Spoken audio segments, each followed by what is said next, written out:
Good evening. We are back again for another segment of LTAI. Let's talk about it. Let's talk about it.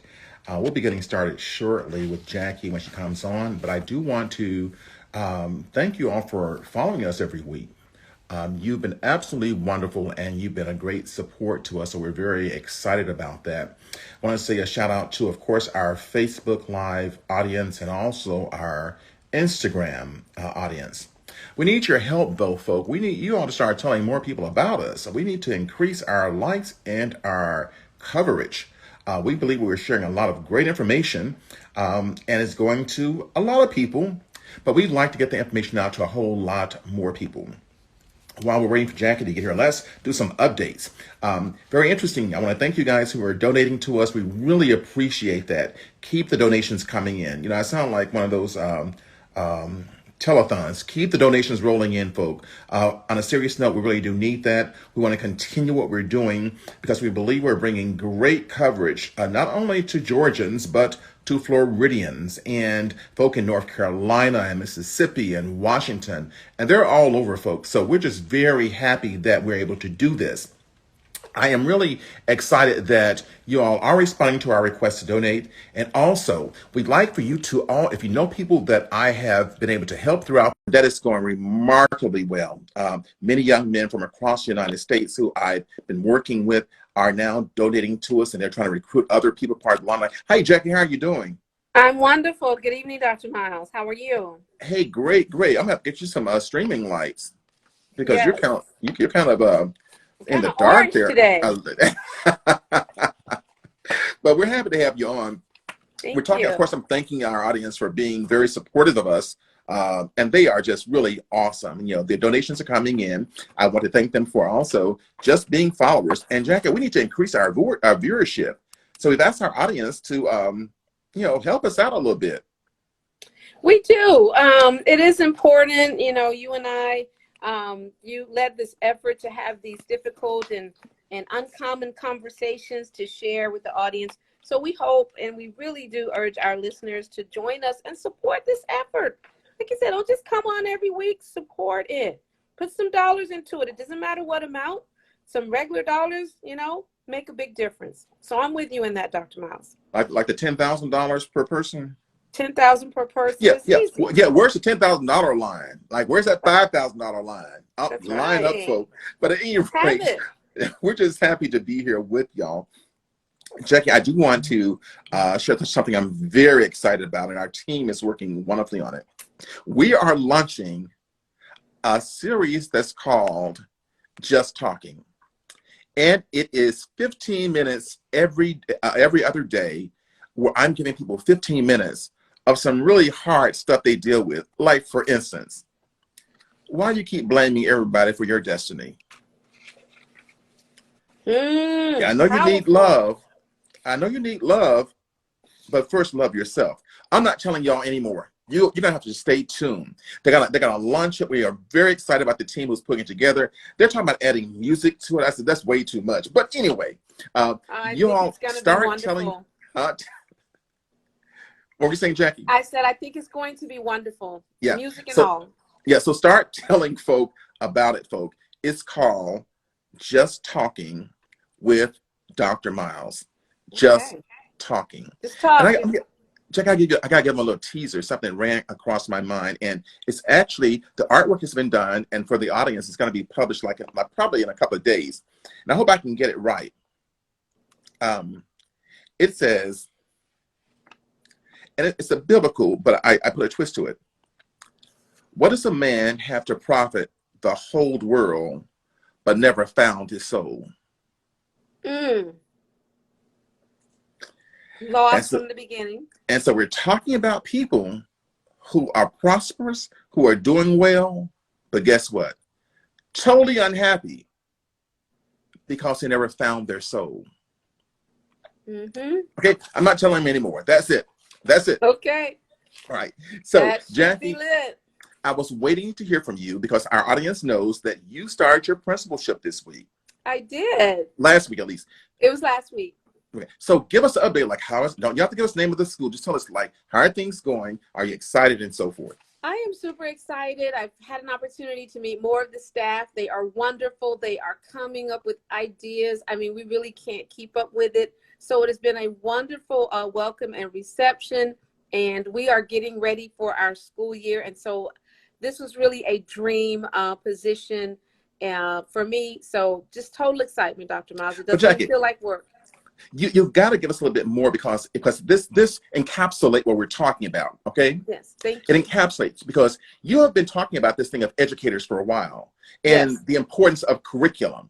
yes. Give us a little bit about what's happening there with you. So what's really going on here is the opportunity to actually teach, to actually focus on the curriculum and cater it towards the students. So anyone who has a child in the public and sometimes our charter school systems, we know that there's a lot of bureaucracy, there's a lot of micromanagement involved. I mean, you get these curriculum guides that are really like, you know, PhD dissertations, but in our smaller private institutions that are focused on our kids, we actually get to focus on teaching. You know, we get to decide what reading material they're going to include. And as we've talked about, Dr. Mouse, very important that that be relevant. In fact, Right. everything in this environment is relevant to the students and the families that we are teaching.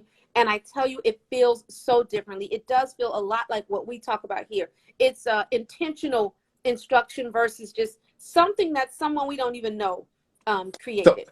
So I'm thinking that at this point, the things you've been talking about, you can actually have the opportunity to actualize it now. Actualize it, implement it, working with a team that's you know, on the same page about what it means to educate. And we're talking about life education. You Right. know, mainstream education has become more about testing and academics, but true education is preparing you for life. You know, Okay. that's why what we do is you know, a supplement to that. And so I'm having an opportunity to put together curriculums and programming and activities that educate students about themselves, their families, their communities, and life. And Okay. it is a completely different feeling. It is wonderful. Well, let's just congratulate her on doing that and being able to actually fulfill a dream. And I just believe that when you're placed with the vision, the divine creator makes provision. He'll make room for your gifts. So this is going to help somebody tonight. Whatever your gifting is, he'll make room. He'll move people out the way for you just so you can get there and do what you have to do. So stay encouraged. Stay encouraged. You know, and you mentioned this to me as well, Dr. Miles, and I found it to be true. The more we get out of the way and accept whatever our gifts and our passion are, the easier it is for him to take you to that next place. Because I tell you, this was an effortless appointment. It started on a Wednesday and ended on a Friday. So all of the other bureaucracy involved in you know, getting into positions wasn't there. And that's how I know it was guided and that I'm right where he wants me to be. What is our topic tonight? Is it hang on in there, or is it about telling these people about these video games? But I felt it very important that our audience hear about what you're doing and the principalship, because I think that in all the workshops we've been having, that's been your major topic about education. Yes. Mentioning the summit, folk, on the 31st, I think that's on a Saturday. Yes. We're having our summer summit. Now I've heard that you can't register yet, but keep your ears and eyes open, folk. It's going to be phenomenal. You won't be able to just say, oh, this was so boring. Trust me. Great speakers and great topics. Yeah, if you have kids in school, you do not want to miss this summit. If you have children in your care, you do not want to miss the summit. We are working on ways to make sure that you can attend more than one session this time. So just be there. Jackie, my son is on here, Kendrick. He had the audacity to go to Jamaica and post pictures on Facebook. I didn't know he was in Jamaica, so I'm not talking to him tonight. But I guess welcome. I'm not sure he's in Jamaica now or back in Florida, but welcome. All the way to Jamaica, and Dad didn't know. Yeah. Let's start our topic tonight. But Jackie, what's so interesting is this topic was one that it's very, very interesting. People say, well, why do you want to talk about video games and telling the kids to get off the game and telling your husband or your spouses to get off the game also?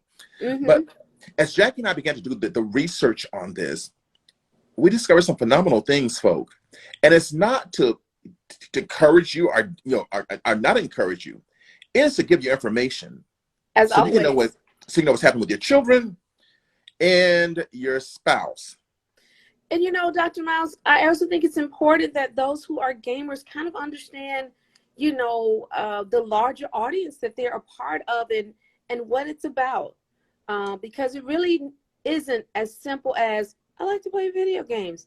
I mean, that's kind of how it starts, but there's so much more to it. So it was very informative for me as we did the research, and hoping that our audience tonight is also going to find some very interesting information. Yeah, what? I'm sorry, go on. So you want to give us just a little background? Yeah, it's just so interesting, folks. How many people are on the video games, and we're gonna say electronics. There are 3 or 4 categories. Of course, there are the tablets, Jackie. There are the video games themselves. You got the watches. You got the all consoles, kinds of stuff. right? But can you believe this? More than 2.5 billion gamers are around the world. 2.5 billion. Yeah, I think you need to emphasize that B in case people are thinking million. Yes. And the videos have taken this, and we're talking about videos, about electronics, has taken this whole thing by storm. Taking the world by storm. Children are able to access it at certain ages, and we're going to talk about what is a good age for children to access the gaming, not electronics, but the gaming. Exactly. 38% of U.S. gamers are between the ages of 18 and 34. And let's stay there for a second, because I think some people still think that they're all kids. So that number is 34. It's long past 21. Well, Jackie, 34. Hold on to your seat, because there's some research that says there's some 75-year-olds who are gamers. Okay. Well, actually, I don't know why I said that, because I actually met a gamer this week who is in his 70s. So, yeah. All right. So 3/4 of U.S. households own a device that they use to play video games. 3/4 of U.S. households. And again, this is not so alarming, because we're in a technological society. It's not alarming that these things are there. What's alarming is the number of people that are actually engaging in it. And Jack, as we go further, we're going to start looking at the amount of time people are investing in these games, which leads to some other issues. Right. When you're talking about 3 out of 4 households, Dr. Miles, that's huge. 3 out of 4. Yes. And then it says there are 2 gamers in each game playing household. Another alarming fact, at least 2 gamers. 2 gamers. And if you got 4 children, all 4, you got 4 gamers. Right. But yeah, especially again, for boys, it says, as we look at that data. But yes, I don't think we're saying we're surprised. I think as we unfold this, you're gonna understand why we're giving this information. But people, I want to share with y'all how Jackie and I give information. What we do first is give you foundational information. We're setting you up. We give you foundational information, and then we build a case around that. Yes. So we're giving you the data now. And when we start talking about mental health and other things that are happening, it's going to really blow your mind. And Dr. Miles, tell them about the curious fact we also came across about. Now, this is very interesting, folks. The curious fact is that people with higher incomes of $90,000 are less likely to buy games. You would think, again, with the higher income, you could afford to be more likely. But people with yearly incomes higher than 90,000 are less likely. Now, that, as you said, there's something behind that. Now, I didn't say they don't have technology. It says they don't buy games. They don't buy games. Right. Well, so, I kind of want to ask the question, well, if the 90,000 or higher ain't buying the games, who are buying the games? Right. But lower income. Right? Yes. We know the answer. We know the answer. Okay, let's get to some of the history here. You want to start out, or you want me to do it? I tell you what. Let's do a little bit of history. We talked about 3 out of every 4. That is 244 million people in the U.S. Now we're talking about the U.S. Before, we talked about the 2.5 billion gamers around the world. But within the United States, we're looking at 244 million play video games. And this is an increase get these numbers, an increase of 32 million since 2018. Now, take it, Jackie. Now, we're not talking about, we're not saying, oh, this is just wild and crazy. We're giving you information because we want to make sure that you all have the data. And you may say, well, we already knew that. No, what you knew was there were so many people using it. You didn't know it was billions of people. Mm-hmm. Billions Right. We didn't have the stats of, 3 out of 4 homes. Right. Right. 244 million people in the United States. Right. And let's talk about the other part, that a half billion people on Earth play the games an hour per day, at least an hour per day, of whom 183 million are Americans. In fact, 97% of American young people ages 12 to 17 play video games. 5 million Americans play at least 40 hours a week. I mean, that's a full-time job. 5 million Americans have spend full-time hours playing video games. Well, when you start looking at the educational systems in other countries, they start looking at how children, what families take as priority. And so families in some countries actually have their kids in education 7 days a week. And they don't have all this video playing. And we're not saying, and I think very soon we'll talk to you about the advantages of playing the games. But there's a lot of people playing. The thing that got me, Jackie, was that the 5 million Americans play at least 40 hours a week. Well, why don't you go ahead and share another number that I think is going to be shocking, which is how many children play video games in the United States. Shocking. Let's define children. We're talking as young as age 4 up before they become teens. 90% of American children play video games. 90%.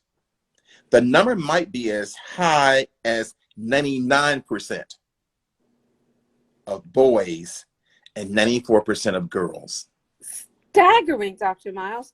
Absolutely staggering. What do you mean? The question should be, if I was on the other end hearing this information, I'd be saying like, so what's the impact of these, this 90% of people playing these games? What's the negative impact and what's the positive impact, if there is any of either? Right. But I think that you and I discovered, Jackie, there are some pros and there are some cons to both of them. But I'm excited to get to some of the problem part, especially for the adults. Right, and you know something, as always, the pros can kind of make people oblivious or overlook the cons and what can be problematic. Because we do have some pros, or we did discover some. Do we want to go through a few of those first? When you think about the thing about this phenomena, and they are looking at this as a phenomenon. What they're looking at, Jackie, also the research shows that it is certain games that really mesmerize children. I mean, there are certain games. So like the one that is taking this thing by storm is Fortnite. Yes. And I know that everybody on here who has children know about Fortnite. And that what gets me about the Fortnite is that the 7-year-old told me, I'm bored with it. I said, what? Let me challenge the parents, because I did this, Jackie, as a therapist. Okay. I want to find out what these children are really, what attracts them to this game.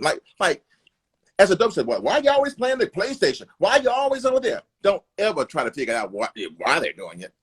So I decided to do an undercover investigation. And I told the parents of the children, I said, I'm doing therapy with your children, but what I'm trying to figure out is how I can do something therapeutic using the games, since they're so interested in that. Yes. Okay. The first thing I discovered is that the games are highly addictive because they're so interactive. Yes. Jackie, the part 2 is that the parent thinks the child is on one game. They can go to one program and play 4,000 games. And also, Dr. Miles, the parents should know children are very skilled at clicking a simple click to conceal what they're actually doing. But the key to all of this is that Find out what they're looking at, and don't go there from a punitive point of view, like, let me see what you're doing so I can take this game from you. No, investigate, because guess what? I started liking it a little bit at 64. I said, let me just play this. They didn't try to have me playing games that 5-year-olds were playing. Well, let me tell you what I observed as an educator that was really shocking. Children with supposed learning disabilities were playing these very complex, very technical games and doing it well.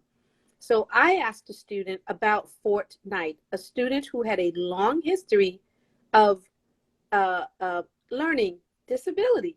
And for me, this was proof that there was no learning disability. Fortnite, go ahead. I'm sorry, I didn't mean to cut you off. That's okay. Because guess what? The research doesn't agree with that. And I've already done it. The research says that the kids who have disabilities, the games really help them. Well, that's what I'm getting at. I'm sorry, go on. With that research, I'm saying this student was able to not only master very complicated multi-level maneuvers. He was able to explain why those maneuvers were important. So we're talking about problem solving, explanation, even his speech while he was explaining it was different than anything else. So to your point, there's an opportunity there to use these games academically or just in terms of increasing learning. And if the school systems ever catch up and begin to use these to assess certain skill levels, then gaming might have a few more pros. They're not going to do that because it doesn't fit the core standards. They need to change. And of course, that was a joke, folks. But the key to the games is, and Jackie, when we get into these, the advantages, we have millions of advantages. So I want to just slow it down a little bit. We're going to do that in a few minutes because you just hit up on some of them. There are many advantages, but I'd like to challenge the parents to get to know the games without being punitive. You know, like, well, this is too difficult. Jackie, what you said was classic, especially children who are ADHD. Children who are autistic. They've shown because you know what happens? It stimulates the brain. Yes. So Jackie, let's slow down. So let's talk about the numbers again. Let's go those numbers again. Well, are we looking at the 90% of American kids? 90%. Yes. I don't know that we can do 90% of American kids in any other single category. 90%. 99% of American boys. I mean, audience, just think about that for a moment. 99% of boys and even 94% of girls. So there has to be something there, Dr. Miles. The games have clearly captivated the younger and, of course, in some instances, older audience. And 5 million Americans spending over 40 hours a week on the games. And again, let's compare that. What else do you spend 40 hours a week doing other than your job? Yeah. So think about it now. That's a high level of entertainment and obviously enjoyment. You know, you can't overlook. They are enjoying what they're doing. I see a comment from Faithful Father. Welcome back. He says, my daughter's boyfriend was going to Georgia State on a gaming scholarship. And we're not saying there's not money in it, and we're not saying don't do it. What we want to do is make sure we're setting the platform for parents to understand the nuances and understand how this thing works, how this gaming thing works, other than all he do is play the game all day. Right. Yes, gaming has has become a career choice. Yes. I believe there are few majors. If not, then there's some majors coming online with gaming. And I think that's what Faithful Father is talking about. He's going on a gaming scholarship. So obviously, you know, America is a capitalistic society, and we have learned that there's a lot of money in gaming. And so now, you know, we're making it a profession. So, folks, I hope you all are really enjoying our topic tonight on, hey, got those video games, not just a child, but my spouse also. All y'all get off of it. Right. Look, child, spouse, dad, dog, everybody, everyone. Sisters. And so, like the old saying, it's not what you do, it's how much time you put into it. Are y'all with me? So, Jackie, let's talk about some of the good things that come from this playing games. Okay. Go ahead. It betters the child's concentration. Are y'all Mm-hmm. hearing this? Mm-hmm. Well, it betters the concentration. They can sit there for 5 hours and not go to Not sleep. Jack, I have reports of kids, actually, the parents taking the devices. The parents go to bed, the child sleeps in the parents' room, gets the device, play the device till 5 o'clock in the morning, playing games. Yep. Without cease. Not tired, not sleepy, playing games. But people, there's some dangers to that. There are some dangers. I shared with some children I know and parents that they used to have a warning on those boxes that said that prolonged game playing can cause seizures. Right. It's a I've warning. seen that. All right. I've heard that. Ready? Right. Improved ability to rapidly and accurately recognize visual information. Jackie, have you been on a game before? I've had some of my students show me. It's fast, isn't it? It's fast. They have to make quick decisions. There are things flashing on the screen that you have to, again, multitask, multi-level. Yes, it's fast. Okay, do me a favor, and I'm gonna name something because you just talked about reasoned judgments. Talk about, like you just said, like that make quick decisions. And when you call it out, I want to talk about it. Can you do that? So I can give you an example that one of my students gave me. So in Fortnite, Jackie, I'm sorry. What I want you to do, I want you to say what you just said before. You said like these things occur, and what I want to do is to be able to respond to it. You said like it forces them to pay attention, right? Yes. Okay. Then what I want to do is say, what is that? It's visualization. I understand. Right. Okay. So reasoned judgment. Did you give feedback on that one yet? It's cognition. It's causing kids' ability to think. Mm-hmm. Taking risk. Most certainly. Taking risk is going to involve a whole lot of cognition and judgment. Mm-hmm. This is a good one. How to respond to challenges. That's interpersonal relationships and how to deal with stress. Mm-hmm. How to respond to frustrations. Oh, most certainly. And that is dealing with coping skills. Mm-hmm. You see all the stuff they're learning? Yeah, they really are. I mean, it's going to be hard to get to the cons in a minute. How to explore and rethink your goals. That sounds like some life skills to me. Mm-hmm. Look, maybe we all need to be playing. Teamwork and cooperation when played with others, which is. I'm sorry, I'm trying to get my camera together over here. It's always the battery dies. I think it's because I'm using so much. This is for the Facebook. Yeah, this is for the Facebook group. Okay. Oh God, I guess I got a lot of energy. You can keep talking, Jack. I'm sorry. Okay, and so we're talking about teamwork and cooperation when played with others. So some of these games, which I was going to say earlier, Dr. Miles, I think is why the kids like it. It's also an opportunity to socialize with your friends because you can compete with your friends remotely. And so the kids would come back to school talking about the competition they had from their various homes the night before and who was winning and what maneuvers the others. So they really enjoyed being able to connect through these games at home. So again, that's people skills and the list went on, didn't it? The list goes on and on about the positives.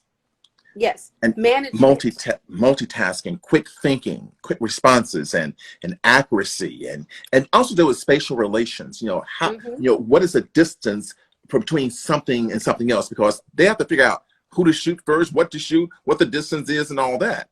Real world skills. Exactly. The other one's perseverance. Is that I don't care how hard it gets, I'm gonna hang in there. I'm gonna hang on in there, and I think that is something, a skill that we all need to learn more of. How do you persevere? Like things don't always go the way you want them to go. How do you cope with that stuff? How do you stay are you with me? All right. What about mapping? Huge. Mapping is issue in school. Yeah, mapping is awesome. Mapping is simply strategic, trying to figure out what next to win. What next? So parents, were you all aware that all this was going on in gaming? Tell the truth. Nope. I can tell you, my kids are kind of past it, but as an educator or someone around youth all the time, no idea. Exactly. But these are the things that go on. And I'm really excited about it. I think these are some great, great things. Mapping, pattern recognition. But you know what's interesting? These are all kind of things that kids are tested on, Mhm. right? So I'm looking forward to the research, Dr. Miles, when they start to compare the children, the kids who are gamers with those who are not in testing outcomes. I don't think I, it's started yet, but I'm looking. I would like to see it. what I'm really interested in is the impact on race and gender. Well, at I'm really 90% of interested. American kids, right? That's Hmm? going to be interesting. And there is some data on that. I wasn't able to pull it yet, but I'm interested in who is affected most negatively by this, Got you. and what gender is affected most. Now, tonight, you already know this, but our audience doesn't. Is that we're going to talk about some effects it has on women, men, and so forth.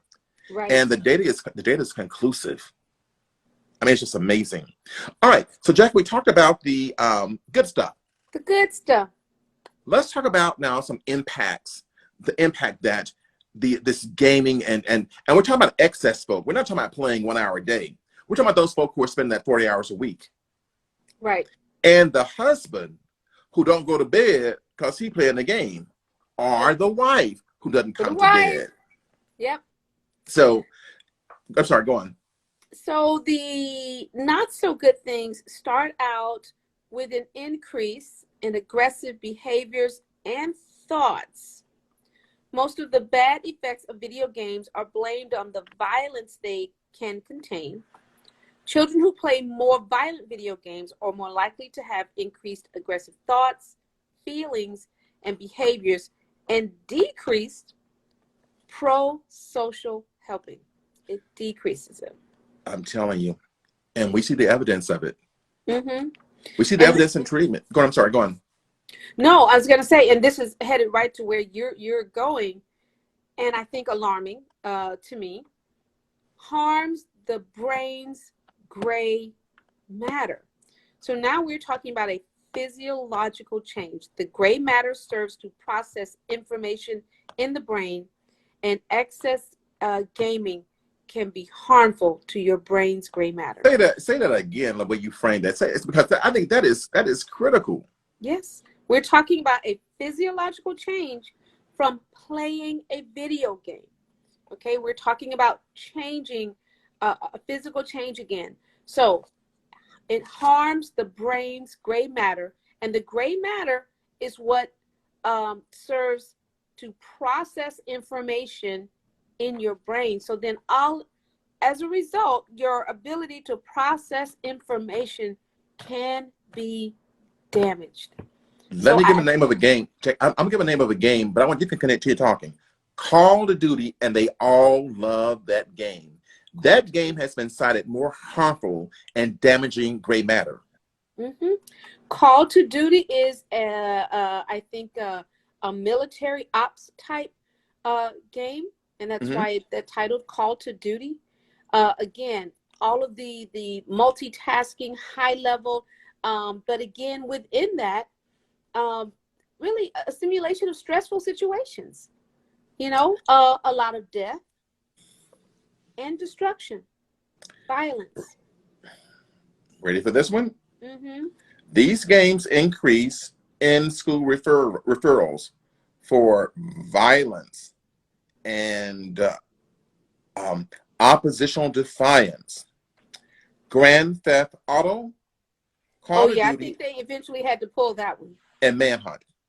Yes, because there was just a very quick change in behaviors was a result of came as a result of people playing those. Right. So that one was well known.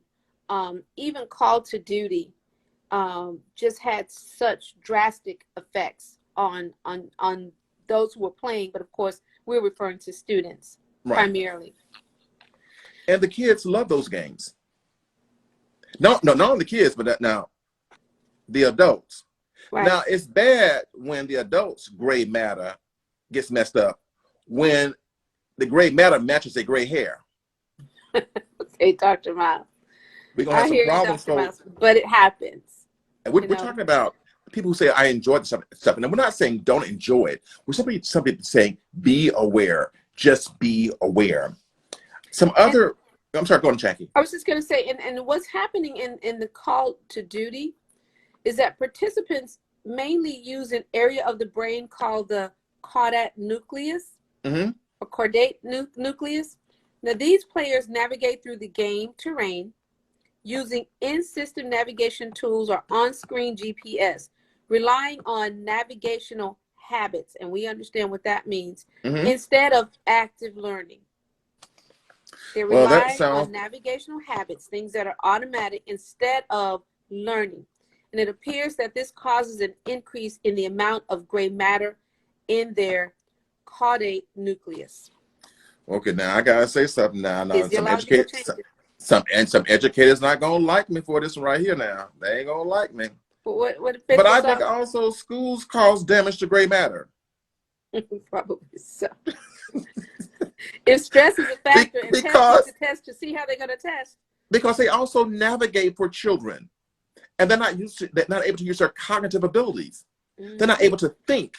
Right. Not enough opportunity to problem solve. When you're not thinking and things are navigated for you, gray matter is damaged. So, well, anyway, I would say we almost got like 4 or 5 hours of gray damage being done. Well, and as Faithful Father says, can you purchase some more gray matter? No, can you purchase gray matter? You can't purchase it. I haven't seen it for sale anywhere. You can't purchase it. Can't purchase it. But also, Jackie, the World Health Organization proclaimed that video addiction is a mental health disorder. Mm. It's a mental health disorder. Well, any addiction is a disorder. Mm-hmm. But it's kind of interesting that we kind of allow this to happen with our children. Mm-hmm. We allow our children to become addicted. Now, if they were addicted to anything else, we'd have a problem with it, except school. If they were addicted to drinking sodas, you're not drinking no more sodas, right? Right. If they were addicted to candy, you're not having any more candy. Mm-hmm. But see, the games provide a little babysitting for us. Exactly. And I also think that the word game makes a lot of people think harmless. Right. Game. That term is associated with play. Right. So we don't think you can get hurt playing. Unfortunately, that's just not true. True. Right. It teaches wrong values. Mm-hmm. What I'm so amazed about one of the games, and I can't think of it, Poly something. Well, these children are able to change the costumes or outfits on the characters with designer wear. They're able to change 4 or 5 times a day. Mm-hmm. They're able to get in. I don't know the game, but I'm just so old I can't get these cars. I think they can get the fast car, the Corvette. That's one I've never even heard of. Wrong values. Right. Wrong values. And they some are taught to spend money frivolously. Just you get a whole lot of points, go and buy a new car. What kind of value is that? And then it's easy to understand why we have the next con, which is socially isolated. Because if this is how you're living in the gaming world, and you can't step out of that world and live the same way, right? What message is that sending to the child? And that's sort of the danger, setting unrealistic thoughts for the child, setting some unrealistic thoughts for the child. And Jackie, the big one is it teaches children to be socially isolated. Mm-hmm. And what do we mean by that? We're not just children now. I know some adults. You can't get them to go anywhere. Right. They want to fight. I'm playing my game right now. Can you wait? I said, well, and everyone, parents and adults, need to be really careful because that is habit forming. I mean, it's for those of us who are even not playing games. When you can get everything you need without socializing, when you can become, stimulated in whatever way, in this addictive way, by sitting and pushing buttons, just think about that, right? Who would take an infant, sit them in a chair, and let them just push buttons for the rest of their lives? For 40 hours. 40 hours and more a week. So when you are allowing a child or a loved one to do that without interrupting, right? Without intervention, Right. let's understand the word addiction is negative, whether we're talking about gaming, drugs, money, sex, whatever it is, addictions are dangerous. Yeah, I want to read. I want to read a statement from one of my Facebook followers. It's Fernando. He says, "I have kids with disabilities, and I thought it was not a good thing to play the game so often. I don't let them play so. Let's see what the LLC says. So much, but if it was educational, I wouldn't mind. So should I let them play more to keep them calm? Just don't want them to be hooked on the electronics." Guess what? An excellent question. And the answer is yes. You should let them play for 1 hour. Are you with me? Don't let them play for no 5 hours. You control the time, because the research shows that those games do help those children cognitively. It stimulates their brain. Right. Just So, I'm glad you put the condition in there, because he said, should he let them play more? And you said yes, but you did correct it. Yes, let them play, but not excessively. not excessively. Right. And, And Faithful Father makes a good point that people are free from rejection. And as we know, that's also something that many of our children deal with in school. right. And so again, now it's a safe zone. I'm at home. I don't have to worry about rejection. It's not costing me money per minute. So Well, I can do this for free. hey, Jackie, the other thing for kids, their academic suffers. Of course. Think about this. During COVID, right? All the virtual education, right? It's so amazing. Them children could not get online. The computer didn't work. The network down. Everything just never worked. But their Yeah, gaming systems they never missed went the down. game. You know, it's really a good way to catch them, and some teachers and educators know how to do that. But Dr. Miles, you make an excellent point. There are many students, and I'm sure school districts all over the country are facing this, who did not complete assignments online, Right. who are actually going back to repeat grades because they're not doing the summer sessions. So gaming obviously is a big part of that. There are a lot of issues around it. Let's just, I want to put a little pin there for a little bit. Well, I can't put a pin too long. We have about 15 more minutes. But you know what's amazing? What if education was just as competitive and just as exciting? Right. What if what was going on in that classroom, right, was as Exactly. exciting and challenging? And Dr. Miles, we're missing that, because a lot of times we think children want the easy, especially in the learning Right. environments. But these are Right. challenges that they run to. These are challenging situations that they choose to engage in. So what if our Okay. classrooms presented that? Excellent point. Yeah. I got a few minutes now, but I got to deal with these adults now, because they thought they were going to get off. I got some adult gamers on here. They came to see what we're going to talk about. And the key is, we're not putting it down. We're just talking about what the data says and how to know if you're addicted. Well, for the adults, you should ask yourself this question: what am I viewing over and over? What game is it that I like, that I play over and over and over? And Jackie, what's so interesting, do you know that in the writings I've read, they compare adults who play games similar to adults who watch porn. Wow. Wow. It's And Dr. Miles, I want to go back to your question to make sure everyone got that. Mhm. What is it you're viewing repeatedly when you play those games? What are your Mhm. eyes seeing? What is your brain processing over and over and over? And not only what you're seeing, but what emotions and body sensations do you have while playing? Over and over. I mean, it's really, if you think about it, it's mental conditioning. Imagine what would happen if there was subliminal messaging and 90% of our students were exposed to it, or our children. No, Okay? now I'm not on sure. I'm on grown folk now. Well, right.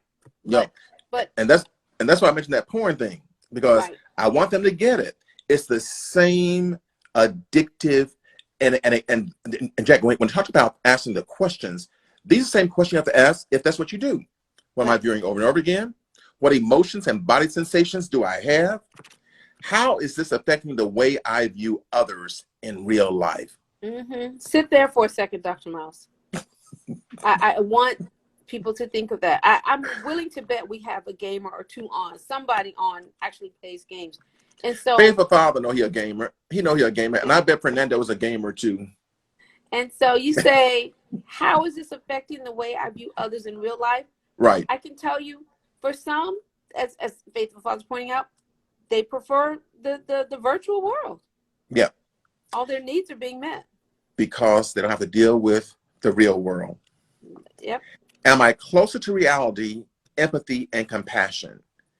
And the answer is usually not. Right. Because it's so competitive that I want to win. So I don't care who I kill. I don't care who I run over. I don't care about any of that. Right. So there's no empathy. There's no let me help you. Because to help you means that you're going to do better than I'm doing. Right. But to think about it, if your brain has processed that multiple times, it has no problem doing it again. Of course. Right. Do I care more or less about the needs and feelings of others? How am I doing in regards to helping others in need and being sensitive to others? You're not. And I would ask the question, do any of the games require helping others as a skill set? Do you get points for that? Never heard of that. You get points taken away from you. You ain't gonna be helping nobody because the whole goal. Guess what? It reminds me a little bit of narcissistic behavior. Right. I only care about. It is all about you in those games. I only care about me now. You have to look out for yourself. Right. Right. You become the main object. It becomes you against the world. And that's why the kids have that's why the kids have a fit. I ain't taking no trash out right now. I'm about to win this competition. Right. Husband, we ain't going nowhere. I got a competition going on. I'm in the middle of a game. He's right. Video games now are movies, they're music, they're sex, they're drugs, all in one. That is right. Very true. So folks, some of y'all just came up. It's dangerous. Of course it is. Some of y'all just came on. I'm Dr. Willie Miles, the president of Dr. Willie Miles Children's Foundation in Atlanta, Georgia. And you have Jackie on, Jackie Clennis.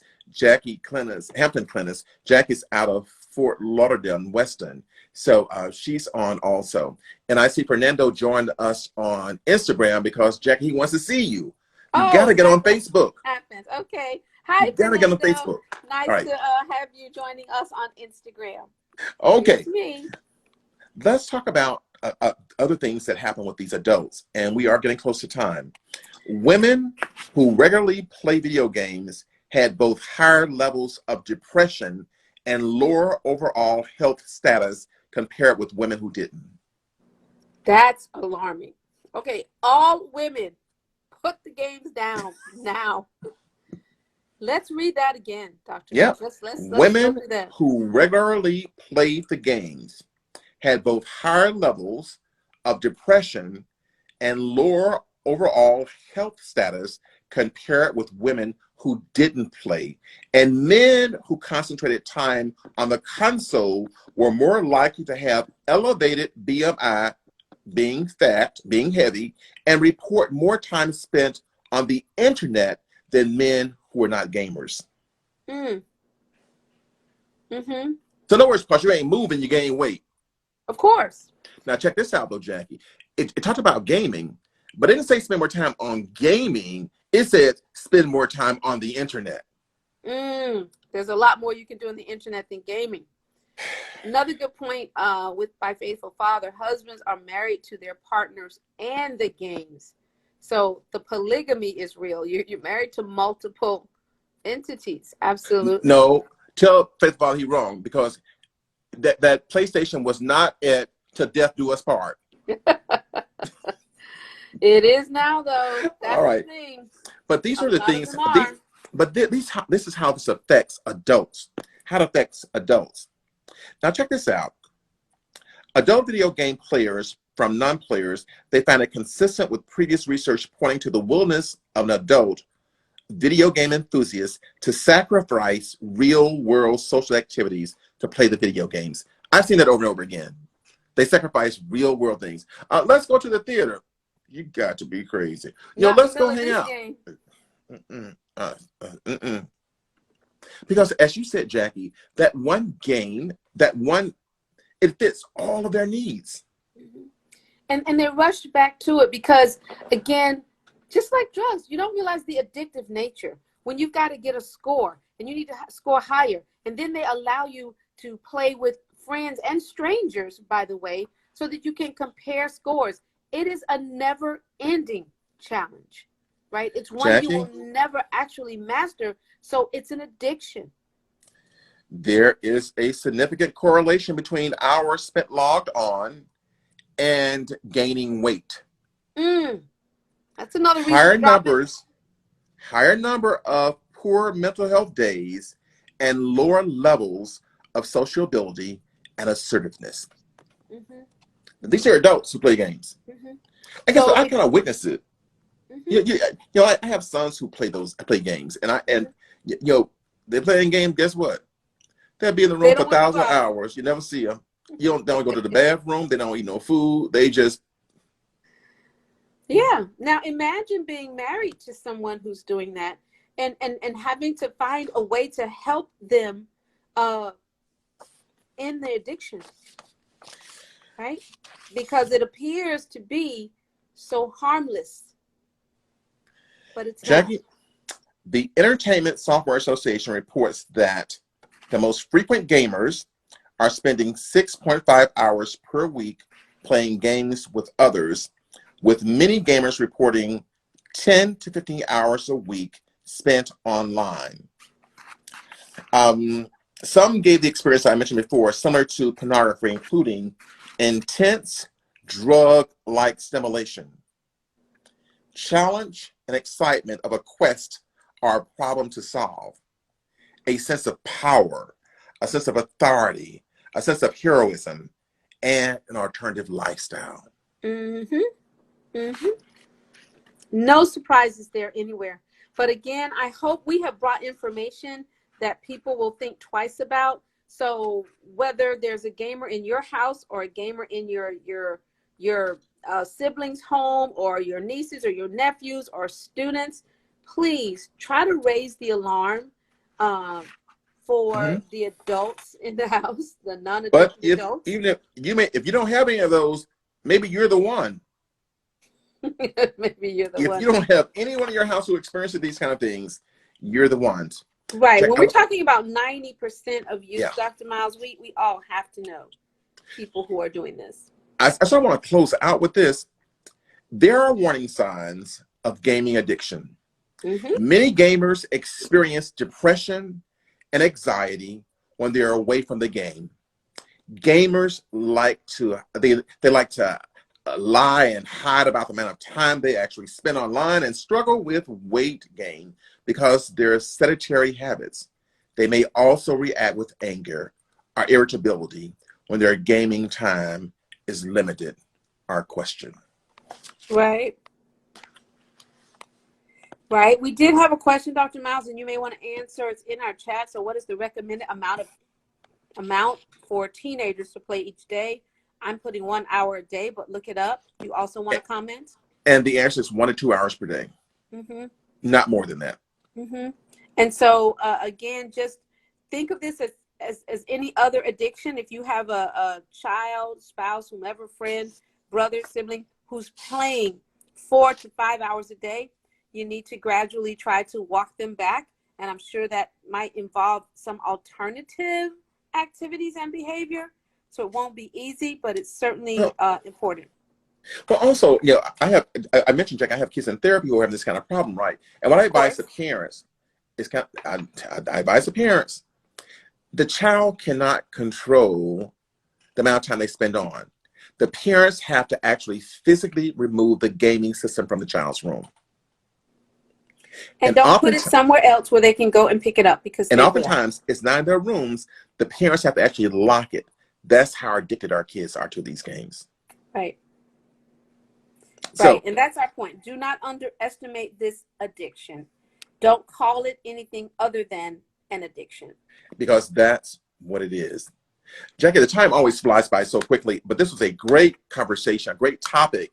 But people don't think about to talk about this. But I was these, just about to say it's not one I've even heard addressed. It's very important, again, especially going back into face-to-face school settings, students, children, perhaps parents who will not want to get up, who will not want to try to gradually return to normal. well, Jackie, the reality is that many of these parents use those games. They put those kids in front of the game and they go out, do what they do, get the eyelashes and all that other kind of stuff for hours. So guess what? They know little Johnny ain't moved because Johnny is playing that game. So And she Johnny know at was there least she when they got left 4 hours. hours ago. She got 4 hours to get away and do something for herself. And Johnny ain't gonna move. Right. But what she doesn't, I Let's wanted to see, realize. Johnny in the video game or my piece? Johnny in the video game or my piece? Tough question, man. Yeah. Tough question. So at this point, I do want to thank you all for being with us consistently. I had 2 of my sons on tonight. It was real great. It's great having both of them on. I mean, I feel like really important now. But at any rate, I want to thank our Facebook folk for you guys are picking up. I appreciate this. I'm happy that you guys are now coming on. Paul, I see you. And I also saw another one of my friends on earlier. I'm not sure he's still on. Also, Faithful Father, welcome back. Folk, we have a summit. We have a Andrea Barclay on Facebook is looking. Hi, Andrea. On the 31st, we're having our summer summit. Folk, keep your ears and eyes open. Keep checking our Facebook feeds and start checking our Instagram. The announcements are coming out. And also keep your eyes open for our debut of Just Talking with Dr. Willie Miles. Jackie, any final comments you want to make? I'm looking forward to your first Just Talking session. Yeah, it is really exciting. It's really exciting. And Jackie, I'm going to put you on the spot. You got to make a commitment to show your face on Facebook Live next week. Okay, just tell me how to do it. I'm ready. We'll figure it out. I think I just need to have a second device, and I'll be ready. Great, no problem. Let me know what I can do to help. All right, folks, it's been great. Our time is up. Don't forget to donate. If we don't have your email address, send us your email address because we'll actually send you out more information. We have a e-blast that goes out every week, 3 times a week, and it has more information than what we share with you. So if you want to get our emails, it's like information's on all of our summits, information on people we're giving. Please just put it in your inbox, and we'll make sure we get that. But Jackie, if you don't have anything else further to talk about, I know I'm finished. It was a great evening. Great evening. Tonight. Turn off those games. So, folks, the game. That's right. Goodbye. We'll see you next week, folks.